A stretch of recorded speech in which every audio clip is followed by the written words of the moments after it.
নেত্রকোনা জেলা ছাড়া বাকি 63 জেলা সাইডে চাপ, কারণ আমাদের নেত্রকোনা জেলা তোদের মতো 63 জেলার বাপ। তো গাইস, এই ভিডিওটা আপলোড করার পরে অনেক মানুষ আমার অনেক কথা বলতেছে, ভুল বুঝতেছে আমারে, আর ভুল বুঝারই কথা। এরকম ভাবে কথা বলছি 63 জেলারে ছোট করে মানুষ এটা মনে করতেছে, আসলে এরকম কিছুই না। আমার ভিডিওগুলো কে কোন জেলা থেকে দেখে এটা দেখার জন্য আমি ভিডিওটা বানাইছিলাম।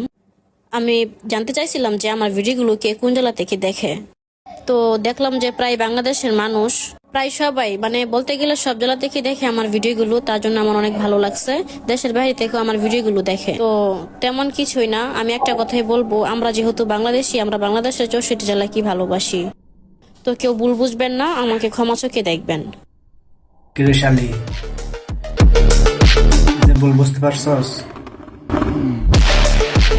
নেক্সট টাইম এরকম ভিডিও বানাবি না, বানানোর খবর আছে।